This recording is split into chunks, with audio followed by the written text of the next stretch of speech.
오늘 우리가 읽을 성경 말씀은 창세기 43장에서부터 45장까지의 말씀입니다.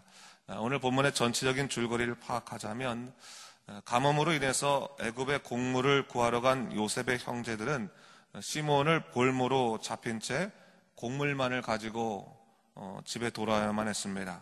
그들은 야곱에게 베냐민을 데리고 가야지만 시몬을 데리고 올 수 있고 또 곡물을 살 수 있다고 말했지만 야곱은 더 이상 아들을 잃어버리지 않으려고 하는 마음으로 이 청을 거절하지요.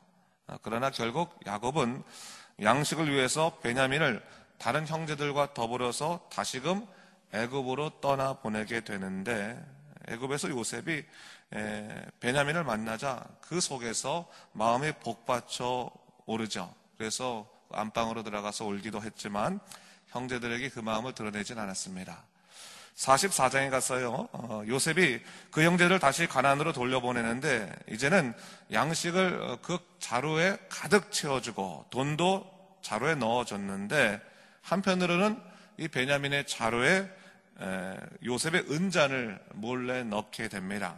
그것도 모르고 형제들은 애굽의 총리에게 좋은 대접을 받았다고 기뻐하며 집에 돌아가다가 뒤따라온 요셉의 청직에 의해서 도둑으로 몰리게 되죠. 그래서 큰 위기에 놓이게 됩니다. 이 베냐민의 자루에서 은잔이 발견되는데 이 때문에 베냐민마저도 또한 볼모로 잡히게 되는 그런 위기에 놓이게 됩니다. 이때 유다가 베냐민을 구하고자 자기가 인질이 되겠다라고 자청하게 되는데 이 과정을 보게 된 요셉이 감동을 해서 그 형제들에게 자기의 정체를 밝히게 됩니다. 그래서 45장에 가서는 요셉이 이 모든 과정 속에서 형제들을 용서하고 이 소식이 바로에게까지 알려지면서 바로가 야곱을 비롯한 그에게 속한 사람들까지도 애굽으로 초청하는 그런 장면이 기록된 것이 오늘 43장에서부터 45장까지 전체적인 줄거리라 볼 수 있겠습니다. 오늘은 이 전체적인 내용 중에서 45장의 말씀을 중심으로 함께 좀 살펴보도록 하겠습니다. 요셉의 이야기는요, 출애굽기의 배경이 되는 아주 중요한 말씀을 주고 있죠. 야곱의 일행은 애굽으로 이주한 뒤에 약 350년이 흐른 다음에 출애굽을 하게 됩니다. 70명의 야곱의 권속들이 애굽으로 들어가게 되는데 나중에 출애굽을 할 때는 장정만 200만 명이 되는, 전체가 200만 명이 이르는 아주 큰 민족으로 확장하게 되는 것을 볼 수가 있습니다. 사실 요셉이 애굽의 총리 대신을 할 때는요, 애굽의 바로는 요셉과 같은 민족이라 할 수 있는 셈족 계열의 힉소스 왕조였습니다. 그러나 요셉이 죽은 후에 세월이 지난 뒤에 애굽에 다시 한번 그 쿠데타가 일어나게 되죠. 그래서 함족 계열의 왕조가 일어나게 되면서 이 힉소스 왕조를 몰아내고 새로운 바로의 왕조를 세우게 되는데 출애굽기 1장 18절을 보게 되면 1장 8절을 보게 되면 요셉을 알지 못하는 새 왕이 일어나 애굽을 다스렸다 이런 말이 나오죠. 이것이 당시에 애굽의 상황을 드러내고 있는 이야기다라고 볼 수가 있습니다. 역사를 보는 관점 중에서요, 기독교적인 신앙으로 역사를 보는 관점이 있어요. 그것을 우리는 섭리사관이라고 부릅니다. 섭리사관이라고 하는 것은 하나님께서 인류의 역사 가운데 개입하시어 당신의 뜻으로 역사를 이끌어 가신다고 하는 하나님의 통치에 관한 역사관입니다. 섭리적인 관점으로 볼 때 하나님께서는 70명밖에 되지 않은 작은 부족에 불과한 야곱의 권속들을 200만 명 이상의 큰 백성으로 삼으시기 위해서 애굽을 사용하셨습니다. 그래서 이를 위해서 애굽의 역사 속에 유일한 셈족 계열의 힉소스 왕조를 세우시고 또 그 당시에 이 힉소스 왕조를 통해서 요셉을 총리 대신으로 세우는 그 놀라운 역사를 일으키셨다고 하는 것입니다. 사실 세상 사람들 볼 때는 이러한 사실에 대해서 억지다 그렇게 이야기할지도 모르겠습니다. 하지만 또 이것을 우연이다라고 주장할지도 모르겠습니다. 하지만 하나님이 만드시는 세상은 여러분 우연은 없습니다. 모두가 하나님의 섭리대로 그 질서대로 움직일 뿐입니다. 하나님께서는 당신의 뜻대로 구속의 역사를 이끄시기 위해서 모든 역사 가운데 참여하시어 이것을 이끄십니다. 성경은 바로 우리에게 이것을 가르치는 겁니다. 하나님이 이끄시는 섭리의 인성이니 이것을 인정하고 신뢰하라고 하는 것입니다.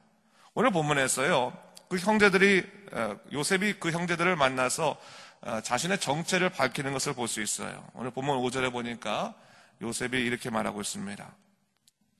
당신들이 나를 이곳에 팔았다고 해서 근심하지 마소서, 한탄하지 마소서.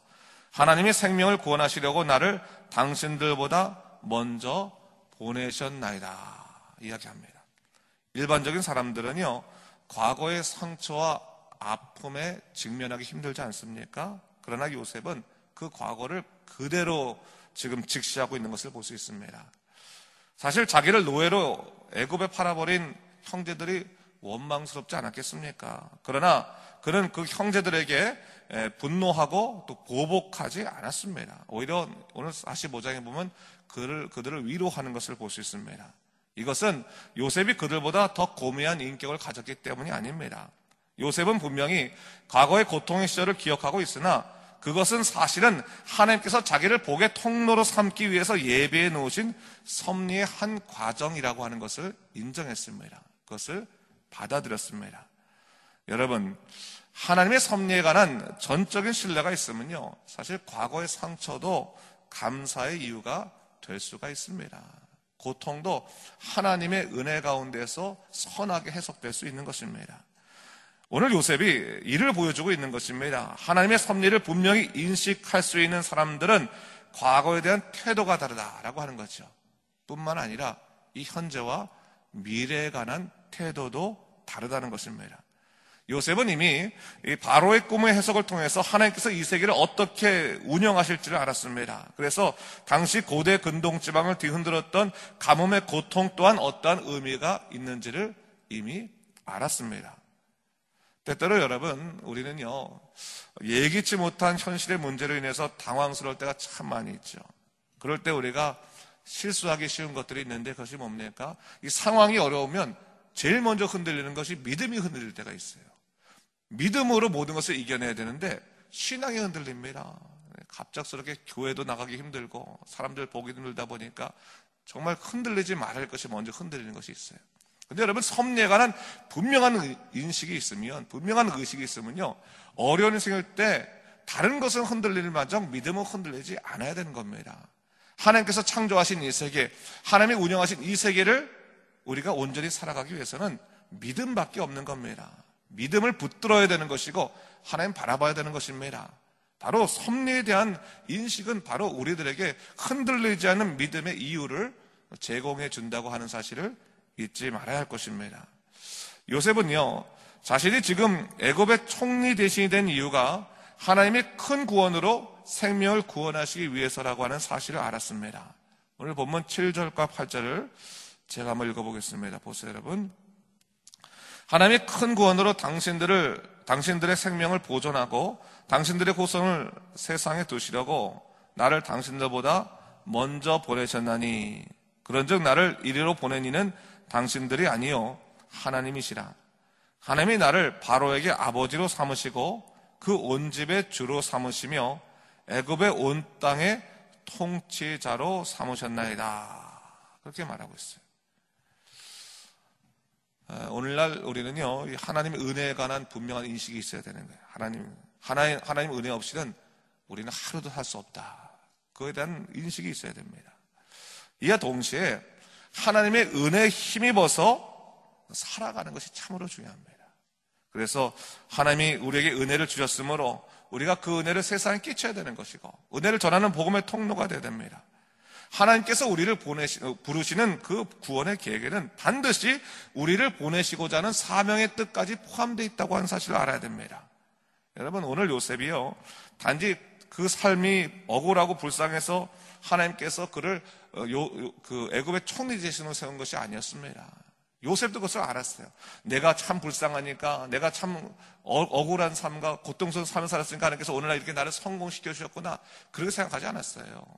오늘 요셉의 이 정체성은 분명했습니다. 하나님께서 나를 이곳에 이 애굽에서 바로의 아버지로 삼으시고 온 땅의 통치자로 삼으신 이유는 바로 하나님께서 큰 구원으로 생명을 이끄시기 위해서다. 생명을 보존하기 위해서다. 당신들의 후손을 세상에 두시려고 나를 먼저 보내신 것이다라고 하는 인식이 분명했다는 사실입니다. 여러분, 오늘 우리들의 모든 삶 가운데는 하나님의 뜻이 들어있음을 우리가 잊지 말아야 됩니다. 우리의 또 고난 가운데서도 하나님의 뜻이 들어있지만 분명히 우리의 하나님께서 세우신 가정 속에서도 하나님의 뜻이 들어있는 겁니다. 하나님께서 나를 이곳에 보내신 이유가 분명히 있는 것이고 이곳에서 나로 하여금 요구하시는 것이 있는 겁니다. 나로 하여금 주님의 백성으로 이 세상에 어떻게 하나님의 놀라우신 그 복음의 역사를 우리 끼칠 것인가, 전할 것인가, 또 은혜를 끼칠 것인가에 대한 부분들을 우리가 분명히 좀 인식할 필요가 있는 것이죠. 그래서 하나님의 은혜를 입었으면 그 은혜에 힘입어서 살아가야 되는 것입니다. 오늘의 나에게는 어떠한 하나님의 뜻이 있나를 생각하고 믿음으로 그 일을 감당해야 되는 것이죠. 사랑하는 성도 여러분, 우리는 하나님의 친백성입니다. 하나님께서 당신의 뜻 가운데 우리를 부르시고 또 보살펴 주십니다. 또 우리를 통해서 하나님께서 당신의 뜻을 이루기를 원하십니다. 그렇다면 우리가 복음 가운데서 믿음의 사명을 잘 감당해야겠죠. 요셉의 모습을 잘 살펴보면서 우리의 인생에 대한 좀 가치를 좀 제대로 생각해야 될 것 같아요. 하나님께서 어떻게 섭리 가운데 우리를 이곳에 이끄셨는지, 우리가 저절로 무슨 상황에 따라 가지고 이 호주까지 온 것이 아니라 하나님의 특별한 뜻이 있어서 이거 호주까지 왔으면 이 호주 가운데서 하나님의 뜻을 어떻게 드러낼 것인가의 문제를 우리가 항상 잊지 말아야 되는 겁니다. 하나님의 사람으로 어떻게 살 것인가, 또 내가 하나님의 은혜를 어떻게 잘 전달할 것인가, 또 복음을 어떻게 내가 전할 것인가, 그 믿음의 부분들을 생각하고 우리가 하나님의 도구된 삶, 빛과 소금 역할을 잘 감당하는 믿음의 삶을 살아야 될 것입니다. 온전히 믿음의 사명을 잘 감당하는 여러분 되시기를 주님의 이름으로 축원합니다. 기도하겠습니다. 주 하나님 아버지 감사합니다. 이 아침에 우리를 주의 전으로 부르셨습니다. 하나님, 온전히 주님만 바라보게 하시고 믿음으로 살도록 인도하여 주시옵소서. 오직 하나님만이 나의 전부 되시는데 때때로 우리는 우리의 삶의 일들 때문에 낭망하고 넘어질 때가 참으로 많이 있습니다. 그러나 나를 위해서 십자가에 못 박혀 죽으신 예수 그리스도의 사랑을 생각하고 그 은혜에 힘입어서 오늘도 힘차게 살아갈 수 있도록 인도하여 주시옵소서. 우리 인생 한가운데 찾아오셔서 우리를 이끄시는 하나님의 놀라우신 섭리의 사랑을 기억하도록 주여 이끌어 주시옵소서. 감사드리며 이 모든 말씀 우리 주 예수 그리스도 이름으로 간절히 기도드립니다. 아멘.